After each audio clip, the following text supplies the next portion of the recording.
play on the weekend, we managed to outscore the Bendigo Gold in all 4 quarters. Yes, Cam, I thought it was a very professional effort by the boys. No doubt we'd had a big game the previous week against Williamstown, and it was a 6-day turnaround, so the guys' mental application to the challenge I thought was very, very good. And we basically touched on the fact that if we could play 4 quarters of football in our particular endeavours to be as good as we possibly could be, then we felt that we could get the job done. So the weather turned a bit sour in the second half, and to consider we had something like 73 inside 50 entries, I thought it was a very, very good effort. So pleased to go into the bye with a 5-0 start. Were you frustrated at times that we couldn't quite put our dominance on the scoreboard? It wasn't a source of frustration, because when you actually looked at what Bendigo were trying to do, at some stages there it looked like they had 16 of their players inside our forward 60 or forward 70 metres of the ground. So when you think about the numbers that we had in there, it was very congested, and if we didn't actually use the ball smartly and try and raise and lower our vision, we're always going to be kicking to where we were potentially outnumbered. So it was a case of being patient. Certainly we tried to win a lot of the ball out of the centre of the ground, because then that would give them less time to set up defensively. So I thought we actually stayed on track, and in the end we outscored them 5 goals. I think it was 5 in the last quarter to 3 goals something. So I thought that was a positive result in the end. Pimmel, Lang, Kane and Magna were a real driving force for us. Are you pleased with how the midfield is starting to gel? Very pleased, and the conditions probably would have suited all those guys because of the way they play. And what we're really trying to establish with the midfield is that they share the workload, and we know it's a long season, and we've already come off playing 8 matches out of the last 9 weeks, so the man management's just really important for us, and we've obviously needing to have the whips cracking at the right time of the year. So very pleased with all the contributions of those guys on the weekend, and Chris Kane probably got back to his very, very best, and I thought James Magna also played his best game for the club. Bonadir was back to his best in pretty difficult conditions. Very good. Kicked 5 goals from memory, and he probably could have had a day out too if he had a kicked a little bit straighter, but that's what we want Adrian to be able to do, that if we can get the ball in with a deeper forward entry, he is a big target for us, and he generally goes at it pretty hard in the air. So the beauty of where Adrian's been building to is that he can not only do that, but he's also had to go in and just share the ruck work with David Fanning as well. So I think we're getting a pretty good contribution out of Adrian at the minute, and that's what we need. What were 3 things that most pleased you about the victory? The professionalism, with the way the guys were able to stay on task after what was a terrific win against Williamstown the week before. I thought all our leaders were very, very good, and they drove the ship with what we need them to do with the on-ground stuff. There's no doubt some fantastic leaders that we've got out there, and they're just so consistent with the way they play.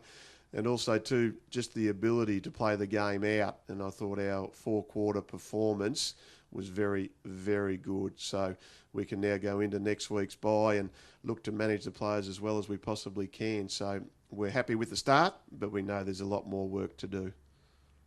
Speaking of the bye, what would the players be doing training-wise during the week?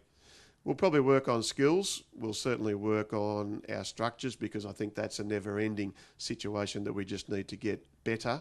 There'll be some guys that will need to just top up their fitness, and there'll be other guys that will be needed to be managed because of the workload thus far. So it's a bit of a combination of all that. Some guys will probably play with their home teams on the weekend as well. So hopefully it's a week that we can just regroup, regather what we need to focus on, because we've got Essendon at Windy Hill and of course then Box Hill at Box Hill. So there's a couple of huge games coming up, and we need to just keep the momentum going.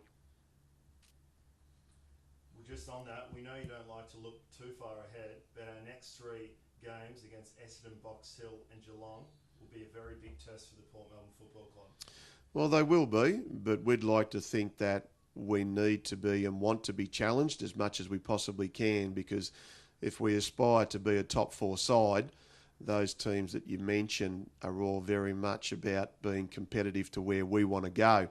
and I'm very keen to always challenge the guys and also to challenge them against the best in the competition. And you've got Essendon, who made the finals last year, Box Hill and Geelong, who both made the grand final. So I think this will give us a real indication of how far we've come in the first 8 or 9 weeks of the season. Two players we constantly get asked about are Hugh Sandilands and Ryan Pantic. How are they tracking at this stage?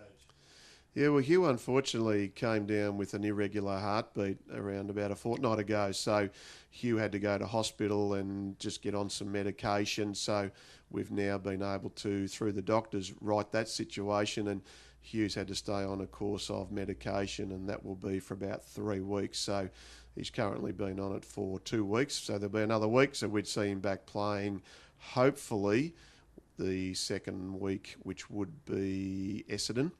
And Ryan Pantic has just been a bit of a slow starter with his form, but he probably played his best game on the weekend against Sandringham in the development team. So that's good from Ryan's point of view. He's been a little bit sore, so we've had to manage his program during the week, but the indication was really positive on the weekend. So if he can build on that, hopefully he's knocking on the door for senior selection in the not too distant future. Now, just regards with your coaching style, when you first came to Port, you coached up in the box. Now you're at grand level. What advantage is being at grand level?